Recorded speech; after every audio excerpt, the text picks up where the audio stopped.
Yes, those international NGOs who are able to get into China, of course, they have to be facing enormous pressure to work, you know, within the system, within the government parameters, and but I think they can still to work in a principled way by at least outreaching to the other civil society organizations, like the house church movement. I mean, it's not a formal NGO, but it's recognized by many sociologists as the largest NGO in China.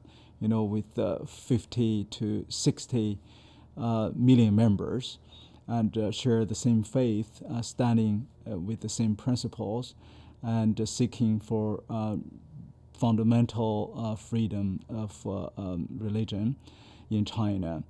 And in their, at least in their workplaces, for those NGOs, they should protect their basic religious freedom. And when those house church members are hired in these workplaces, no matter in the development program, or environmental protection program, or HIV/AIDS program, if those members are house church members in this working within these organizations, and if they are pressured by the Chinese government, or in some cases if they are persecuted by the Chinese government, these international NGOs should stand up for their employees, at least to tell the Chinese government that the NGOs, respect the freedom of worship, and to persecute their employee based on their faith is not a welcoming thing.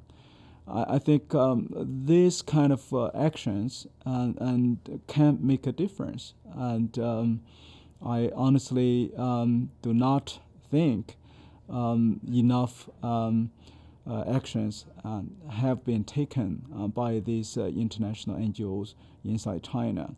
And often when they are facing pressure by the Chinese government agencies in regard to their employees, they often give in too much, some even fire or pressure their employees to resign for simply that reason. Yes, in terms of the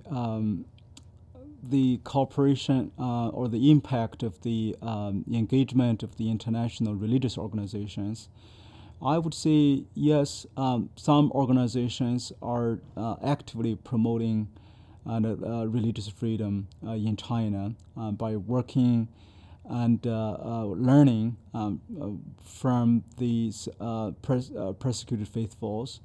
And for instance, the Southern Baptist Convention, they have the Religious Liberty Commission. They have been actively advocating for the religious freedom in China and other countries. And other organizations who chose to work with the government-sanctioned church, and which I understand there are some dynamic of interest to work with the government-sanctioned churches. But I hope by choosing to work with the government-sanctioned church or with the Chinese government, they would not turn a blind eye to the persecuted, and who are the majorities.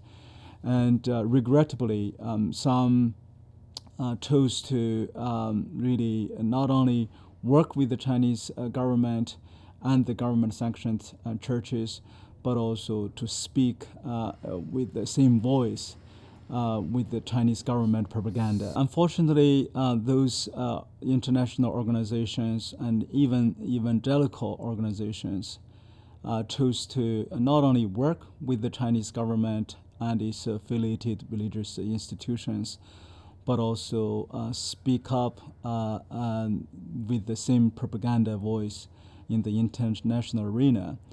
So in essence, they became accomplice with the persecutors. I think that's an unfortunate development.